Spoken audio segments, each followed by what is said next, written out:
Yo Yamamo Aquaba strong so eba POG Media. So Mr. Sasa fe no aba obe subscribe na wa like AGYAPA no ede amayobetimi so ahye AGYAPA na afoforo enso ensa akabi kindly click on the notification bell no so send be the news bi ato platform no so a won so wohu de eko ene de eba ye koyensem no ye bo ede ewura eye Okudze ablakwa aswe chairman of the ORA operation recover all loot no ono ena oyede wodan no nene odinsem bi aba betudwa efa PDS ene AGYAPA ensensem no yenim se ora omaseti up by Mahama chese ode investigate ene oma bebrinti ene wabodi era Okyehene ene achim mafias no asoye na yebusa wabora woide a chairman opemu na nkasa ede abo era honum die ensem ana ode bede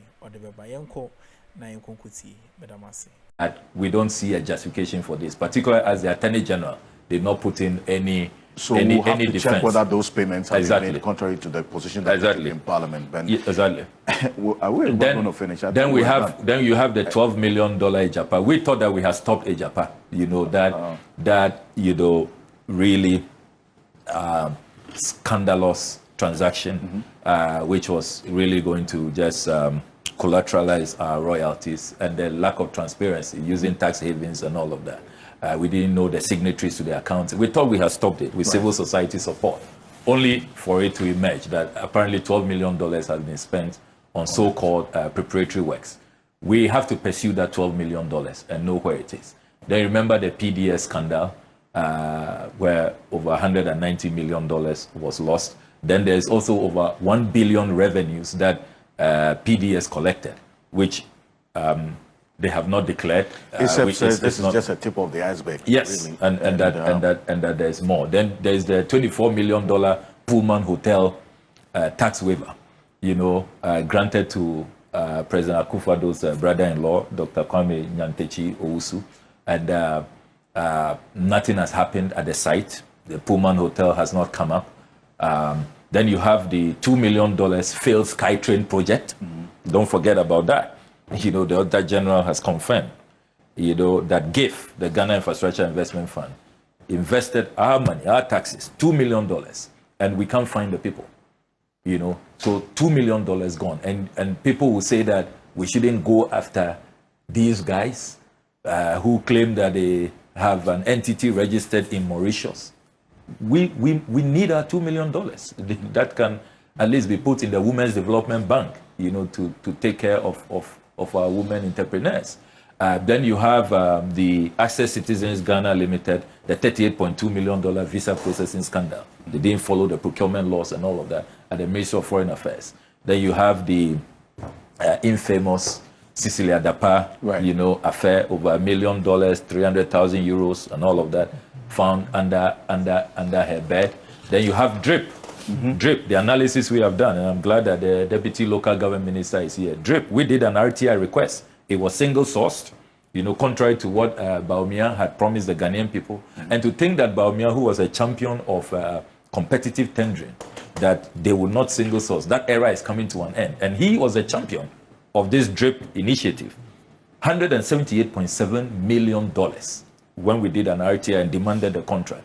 And we then decided to write to the contractors, Lingwan, to ask the prices if we were buying it on the open market, how much it would cost.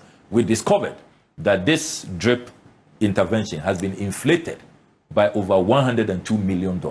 And we have served notice that we are not going to pay this. What they did was to just pay about 15%, and they've kicked the can, expecting us to pay the rest. We are not going to pay this because the work we have done. Equipments have been delivered, so then but you're not going to. We will not. We are not going to be party to that. Then you have the Bonkra Inland Port, another $33.3 million scandal. They decided to totally, do what was not approved by Parliament. They threw away the parliamentary approval.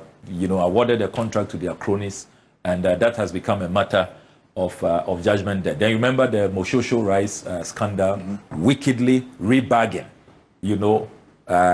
contaminated, weevil-infested rice, rebagging it, a criminal enterprise in a government facility. And even the fines that the company was supposed to pay, they haven't paid fully. So laments will be pursued apart from their criminal action with those in government at the NAFCO. You know, the board and the management of NAFCO, the 3 SHS Secretariat, we have to go after them. Then the National Service ghost name scandal, over $4.5 billion, the work that the 4th Estate has done. And let me place on record that yesterday, the 4th Estate came to present, you know, a dossier of all the work, and you should see it's shocking. Look, some of the pictures, the IDs in the database, they just went on the internet and picked the pictures. Kenyans, you see, well, because now the technology exists. So so you see Kenyans, South Africans, people from the DRC, and just created, you know, fake IDs for them, and they are being paid every month. You know, national service based. Yeah. And when you look at the database, there are people who are in their 90s. 90-year-olds, born 1931, 1943, you know, who are doing national service. And they are paying them. Incredible. Oh yes. You're serious about this? We'll show you the evidence. I mean, it's shocking. Look, you've seen the photos when people are wondering, why was COP Kofi Boakye so angry? You know, let him smile small. You can't smile. People were saying Kpebu was so angry. Look, you'll just be outraged, and you'll be devastated when you see the evidence and the things that these people, you know, have done. Then you remember the 2.6 billion dubious duplicative digitalization deals. We have been asking the Health Insurance Authority and the Health Ministry to give us in Parliament an audit that we instructed to be done on these IT projects. Up to now, they have not been able to produce it. Over 2.6 billion on just duplication, you know, and no wonder they were embarrassed with that e-gate scandal, you know. So you have the the next one, the $36 million COVID-19 Smart Workplace Project. $36 million. You know, the Auditor General says that nothing happened. This is another Nigerian, Philip Olaya, these companies. He's totally controlling the communication sector. They said they were, during COVID-19, they were going to do smart workplace so that public sector workers can work from home. The Auditor General discovered that nothing was done, and yet payments have been made. And you know, they paid him, gave him the money, which was clearly a freebie, without even going to the PPA. I see. So, you know, and then you have the same chap, 48 billion Ascent Digital Solutions. There are about 30 cases we have just. Then there's the $8.5 million Black Stars AFCON budget without parliamentary approval. You remember the AFCON expose that we made. You know. So now when you put, I don't want us to rush through this. Yes. So we're gonna end. Yo, for me, you know, Eguswa Echegu. Make sure you say subscribe now, while like na share. Na wama for and so ensa akabi, and please click on the notification bell on so jumedi no eguso echegu okuja to twaso na owie ye no den sem bebre to dwa efa MPP dia corrupt scandals and MPP omo corrupt lifestyle bia omo ba bam no mbe de ombe es tre ora no and you may be ombe to retrieve all the nyoma the no den sem to dwa. Here, this is just the first part. Yes, because I see that there are quite a lot. Yes, and when you let me just this is just we just selected 30. I see. And when you put the figure together of the 30, $18.4 billion. Can you believe that? $18.4 billion. Billion dollars. At the list of all what we have just run through. So what can be potentially recovered? 18.4 billion. And there is this is just 30 of the scandals. And there is a probability of being able to recover this. Absolutely. The Auditor General is saying that. The Auditor General is saying that if we have political will, if we decide to go after these people, we can retrieve. The Auditor General uses the word recoverable, that we can retrieve these money. That's 8.8 billion out of the 18.4. He says we can recover. We can recover $18.4 billion. And this is just the financial losses. I was going to go to state capture very quickly. So let's make a date with our viewers, because I want us to get into these matters for the greater good. So let's end here. State capture is going to be the part 2 of this engagement. Okay. And so that we'll get into it. Okay. But if you don't recover this, what should be the verdict of the Ghanaian people on you? No, it will be a great disappointment, and it will be a betrayal of the Ghanaian people. And that is why we must commend the president-elect. You know, sometimes people are elected into office, and then the euphoria, the excitement, they even forget about their campaign promises. And, you know, but President Mahama has demonstrated, you know, a tremendous, you know, loyalty to the Ghanaian people. He has demonstrated that he just didn't say these things, you know, just for the votes and for political capital, that he's really interested in how we can salvage this country, stop the hemorrhage, and make sure that these recoveries that he will do, they are rechanneled into the reconstruction of our country. You know, because it will be totally unacceptable, you know, so treacherous, you know, and so condemnable that over $18.4 billion in just 30 scandals which can be recovered, you allow people to, I mean, the wrong pockets to keep these funds when the people are impoverished, the people are suffering. I mean, have you traveled across this country? Right. You know that people are dying from cholera because of insanitary conditions. I'm glad the local government says here. You know the number of people who have died because of cholera. I mean, cholera, which really should have been totally eradicated. Human beings are drinking with animals from you know, dugouts because there's no potable water. You know, look at the state of our roads. Do you know the last time we did a hospital re-equipping program?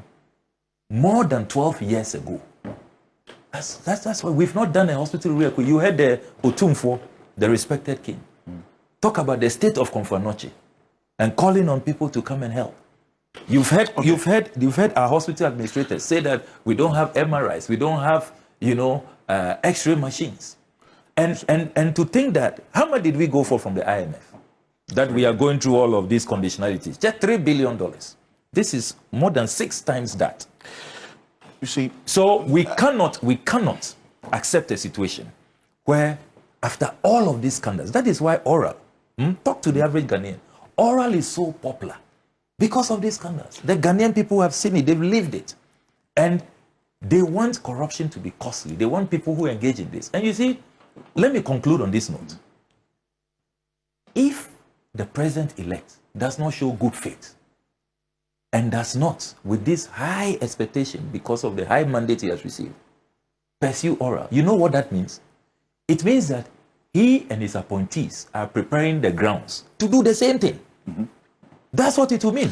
And that's why... And we will be punished. And you see how the Ghanaian people are voting. Now there's no safe seat in Ghana. There's no safe seat. So the Ghanaian people will have punished us in no time. So we ought to be commended. The president-elect must be commended. That what this means is that he is not going to create these same conditions for his appointees to engage in this kind of conduct. I'm happy that that reality is evident in your daily reflections, that this has to go beyond just the politicking. Because it's one thing doing the campaign of corruption and actually prosecuting it. We've had instances in this country. In 2016, the MPP ran a potent corruption campaign against you and John Mahama. Over 8 years, we haven't really seen anything. He's come back, he's contested an election, he's won. So we are also watching and saying, how different will this corruption campaign be?